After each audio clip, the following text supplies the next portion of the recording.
Okay, so I wanted to come on and talk about something that I posted on Facebook. And the post was 3 signs. I got it right here in front of me. That's why I'm looking at my, that's why I'm looking over here.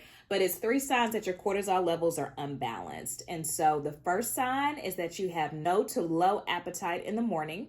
Number 2 is weight gain, especially in the belly area. And number 3 is that you're anxious and that you have increased anxiety. So let's talk about it, y'all.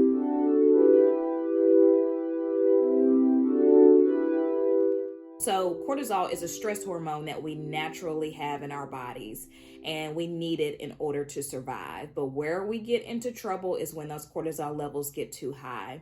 And so, in the morning when we wake up, our levels are naturally high. That's normal, that's fine, that's okay. But over time, there are things that we do to our bodies that cause that cortisol level to go even higher. And so, one of the things is that when you wake up in the morning and you don't eat breakfast, that causes your cortisol levels to increase even more. And the reason being is because your body is so intelligent. Your body is so intelligent, but your body is also very simple. And so it thinks that it's still in hunter-gatherer mode. It does not realize that you're in the 21st century. But the amazing thing is that your body is very adaptable. And in a way, I'm like, it is adaptable, but then in a way, I'm like, is it really adaptable? Because if you think about it, it is able to adapt to all the things that we are doing to it here in the 21st century, good and bad. But where I kind of question, where I'm like, are our bodies really that adaptable? Is because just think about it. All these diseases that are emerging, being overweight, the things that our body does to like cry out for help, it's like, it's adaptable, but it's not adaptable. And so we really have to get into the habit of listening to our bodies and doing the things that we know are going to be the most helpful for it. But anyway, so your body still is kind of trapped in hunter-gatherer mode. And so when you wake up in the morning and you go long periods without eating, it thinks that you're in a situation where food is scarce. And so what it will do is it will raise your cortisol levels even more, hoping to give you that adrenaline and that drive to go out and get something to eat. And so if more time has passed and you still haven't gotten anything to eat, it thinks that you're in a situation where food is just not available. And so what it will do is it will go into survival mode. So it will start to literally store fat to keep you alive, specifically in that belly area. So this is why, even though you're skipping meals, even though you're doing intermittent fasting, you're still having issues losing weight. And it's because your cortisol levels are elevated. And so a lot of times people will also tell me, well, I just don't feel hungry in the morning. Like I literally do not have an appetite. That's sign number 1 that your cortisol levels are off. And so I encourage everyone, no matter who you are, to eat within 1 hour of waking up. And so that's going to help you to balance your cortisol levels so that you can lower them and you can get back into balance and so you can lose weight.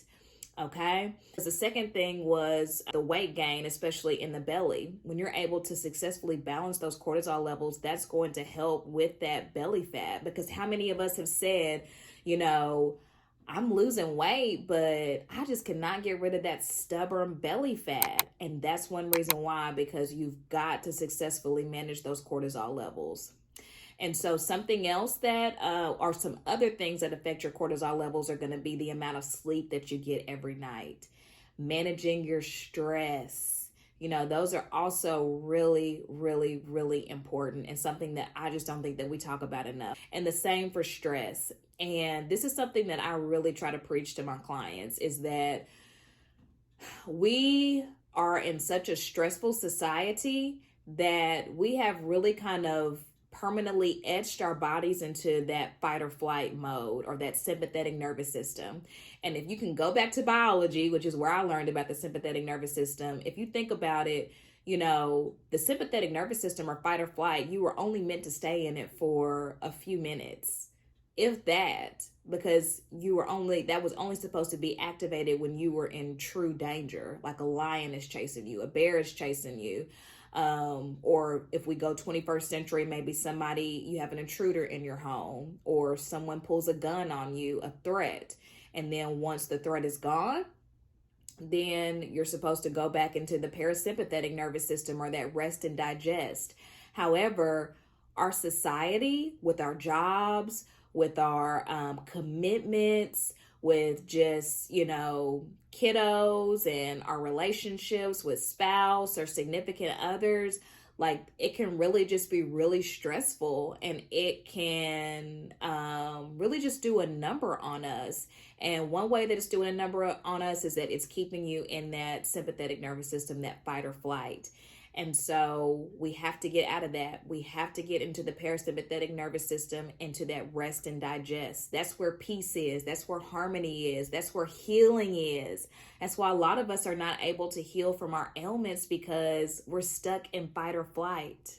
And that's just not a good thing for our bodies over time.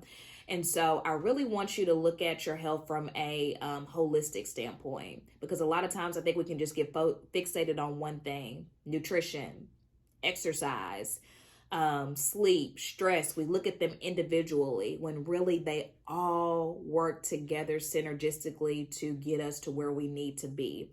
So make sure that you are literally maximizing your life in all areas and not just one. And so that's what I'm going to do on this channel, is I'm going to give you the tools that you need in order to help you be able to live your best life, your most abundant life, because I will say this as much as I literally can: you don't need pharmaceutical meds. You don't need pharmaceutical meds. You don't need them. In fact, they're making you worse. They're killing you. I'm going to make another video about that. But literally, your body is able to heal from anything. Any condition is reversible with the right tools, with the knowledge. You can literally heal your body. You don't need those pharmaceutical meds. And matter of fact, they are making you worse. They're making you worse. And if you just think about it from a logical standpoint, when you're watching those, the commercials on television, they'll tell you about the medicine, and then literally they'll go on and on about the side effects. And it's like, oh my God, I'd rather just live with what I have than take that medicine and have to deal with the side effects. But again, you can heal your body. You can have an amazing, abundant life. You can set your family up for generational health. Teach them the things that they need in order to live their best life. You have that power within you.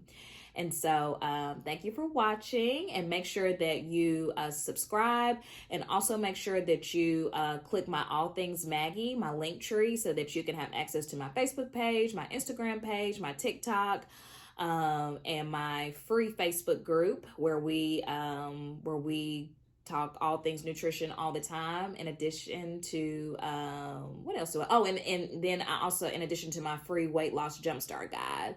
So I have a lot of free resources for you, because I really want you to take your health to the next level and have your best life. So I will see you all in the next video. Bye.